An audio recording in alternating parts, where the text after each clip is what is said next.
don't need to compete and capture everything. And so we mentioned a lot creative meetings, but in order for a meeting to take place, you need team members.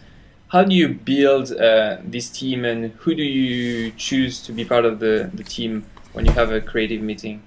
That's a great question. It's going to be helpful to people to hear an answer to that question, because I think everybody defaults to, well, we need to get the project team in the room.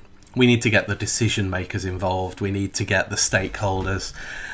We won't be able to go anywhere unless we get Brian involved at this stage. And that can be true, but actually I think if you're trying for creativity, who is present, what their position is, might not be as helpful as you think.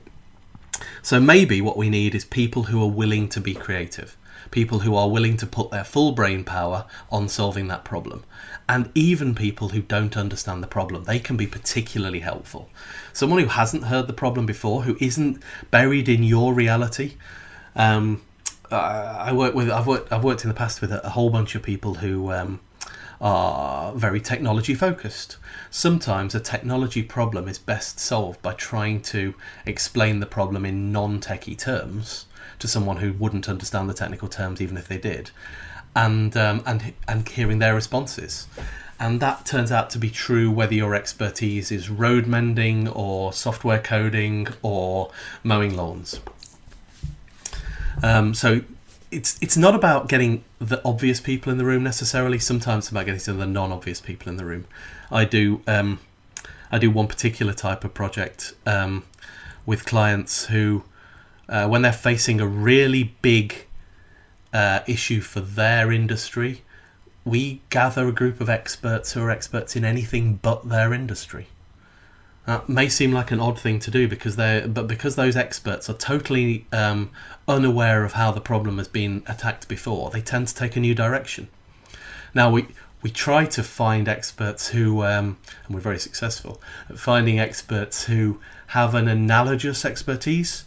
So if the problem we were trying to solve was something to do with, well, I'll give you a really good example from the past. I was working with a transition to live team for a bank.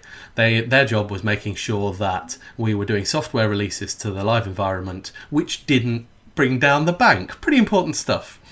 And there was a real bottleneck at that point. The organisation could write far more code than it could release, and they wanted to re-engineer their transition to live process so that it wasn't a bottleneck anymore.